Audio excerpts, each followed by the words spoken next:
আসসালামু আলাইকুম। আজকের বিষয়টি নিয়ে হয়তো আপনি জানেন, জাহিদুর রহমান ও তার স্ত্রী এনা নাসরিনের মধ্যে যে দ্বন্দ্ব, তারই ধারাবাহিকতায় এনা নাসরিন তার ফেসবুকে জাহেদের ও বিএনপির একজন ক্ষমতাবান নেত্রীকে নিয়ে বিভিন্ন আলোচনা ফুটিয়ে এনেছেন। কী সে আলোচনা, সেটি নিয়েই জানবেন এই প্রতিবেদনে। সকলকে স্বাগত জানাই বিডি মিররে। বিডি মিররের সাথে থাকতে ফেসবুক পেজ ফলো করুন, ইউটিউব চ্যানেল সাবস্ক্রাইব করুন। ডক্টর জাহিদুর রহমান, যাকে মোটামুটি বাংলাদেশের মিডিয়া ও রাজনৈতিক সচেতন সকল ব্যক্তিই চেনেন, তিনি একজন সমালোচিত রাজনীতিবিদ, কলাম লেখক। তিনি নাগরিক ঐক্যের রাজনীতির সাথে জড়িত। বিগত কয়েক মাস যাবৎ জাহেদ ও বিএনপি নেত্রী রুমিন ফারহানাকে নিয়ে চলছে বিভিন্ন আলোচনা। সোশ্যাল মিডিয়াতে এ টপিক হর হামেশা ওঠানামা করে। হাসিনা পালানোর আগে বাংলাদেশের মানুষ জাহিদকে খুব ভালোভাবেই নিয়েছিল। তবে হাসিনা পালিয়ে যাওয়ার পর থেকে বিএনপি জমায়েত নিয়ে তার উদ্ভট কিছু মন্তব্য তাকে করেছে বিতর্কিত, এবং বিশেষ করে ওয়াকারের দিকে ঝুঁকে যাওয়ায় তাকে মানুষ একেবারেই দূর দূর করা শুরু করে। কিছুদিন আগে ইলিয়াস হুসাইন ফেসবুকে রুমিন ফারহানা ও জাহেদকে নিয়ে একটা স্ট্যাটাস দেন।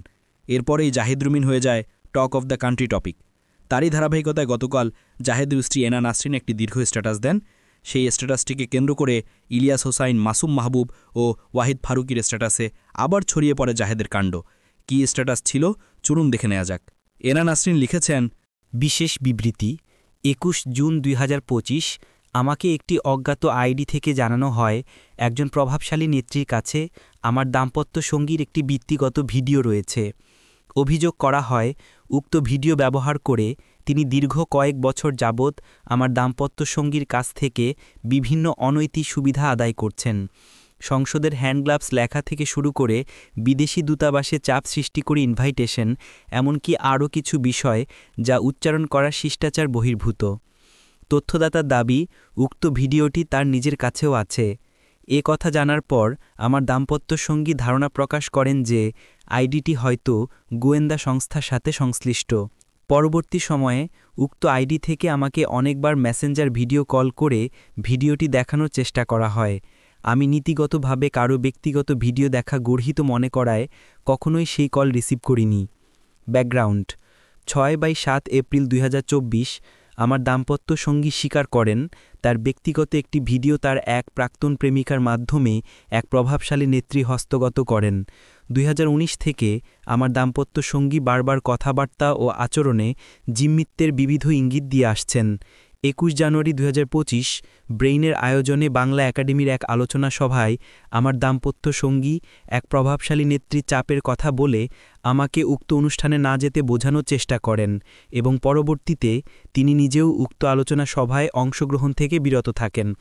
এই ঘটনা জানার পর আমার বড় ননদ ঘটনার ভয়াবহতা অনুমান করতে পেরে অফিসে থাকা অবস্থায় একটি মাইল্ড হার্ট অ্যাটাকে আক্রান্ত হন এবং ২ দিন আইসিইউতে চিকিৎসাধীন ছিলেন।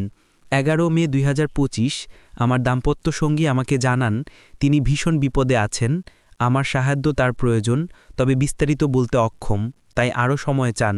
২৩ মে ২০২৪ আমি এই বুদ্ধিবৃত্তিক ডাকাতি প্রতিহত করার চেষ্টা করলে ২১ জুন ২০২৪ থেকে ধারাবাহিকভাবে আমার কাছে তথ্য আসতে থাকে যে আমাকে সরিয়ে ফেলার পরিকল্পনা চলছে। ৫ জুলাই ২০২৫ এই খবর জানার পর আমার বাবা স্ট্রোকে আক্রান্ত হয়ে ৫ দিন সিএমএইচে চিকিৎসাধীন ছিলেন। ১১ জুলাই ২০২৫ আমি জিডি করার কথা বললে আমার দাম্পত্য সঙ্গী মিডিয়া ট্রায়ালের ভয়ে আমাকে নিবৃত করেন। একই সঙ্গে আমার অগোচরে তিনি আমার ভাই, বোন এবং বন্ধু রুমার কাছে আমাকে মানসিক রোগী হিসেবে চিহ্নিত করেন। ৩রা আগস্ট ২০২৫ আমার দাম্পত্য সঙ্গী ডক্টর নাসিম জাহান অথবা অ্যাসোসিয়েট প্রফেসর সাইকিয়াট্রি এর কাছে শিডিউল বুক করে আমাকে জোরপূর্বক পাঠানোর চেষ্টা করেন, যাতে ভুয়া মানসিক সনদ তৈরি হতে পারে। এই সন্দেহে আমি সেখানে যাইনি। ২০১৬ থেকে পরিচিত এক সাংবাদিক আমাকে বহুবার ফোন করার পর ২ সেপ্টেম্বর ২০২৫ তার সাথে কথা বলি। তিনি কৌশলে আমার দাম্পত্য সঙ্গী সম্পর্কে তার ব্যক্তিগত তথ্য আদান প্রদানের চেষ্টা ও আমাকে উস্কানোর চেষ্টা করেন। পূর্বে ২০১৮ থেকে তিনি আমাকে আমার দাম্পত্য সঙ্গী সম্পর্কে অনেক বিভ্রান্তিকর তথ্য সরবরাহ করেছেন। আমি নিশ্চিত যে আমার নাম ব্যবহার করে তিনি ইলিয়াস হোসেনের কাছে বিকৃত তথ্য পাঠিয়েছেন, কারণ ডক্টর জাহিদুর রহমান ফারহানার পার্ট টাইম হাজব্যান্ড এই উক্তি আমি কেবল তার মুখে মুখেই শুনেছি। এর পরিপ্রেক্ষিতে ইলিয়াস হোসেন ৫ সেপ্টেম্বর ২০২৫ তারিখে একটি আপত্তিকর ভিডিও বানান, যেখানে আমার দাম্পত্য সঙ্গীকে চারিত্রিকভাবে লাঞ্ছিত করার চেষ্টা করা হয়। ৭ সেপ্টেম্বর ২০২৫ ইলিয়াস হোসেন নিজের পেজে পোস্ট করে লেখেন, অপেক্ষা করুন, কাজ চলছে। এর মাধ্যমে তিনি একাধিক ভিডিও প্রকাশের ইঙ্গিত দেন, অথচ আমার জানা মতে মাত্র একটি ভিডিও বিদ্যমান। আমার সমস্ত তথ্য, প্রমাণ ও বিবৃতি পার্সোনাল জার্নালে টাইমস্ট্যাম্প সহ সংরক্ষিত এবং আমার আইনজীবীর কাছে জমা রয়েছে। ৮ সেপ্টেম্বর ২০২৫ আমাকে জানানো হয় একদল এডিটর নকল ছবি বা ভিডিও তৈরি করছে, যা ইলিয়াস হোসেনের মাধ্যমে প্রচার করা হবে।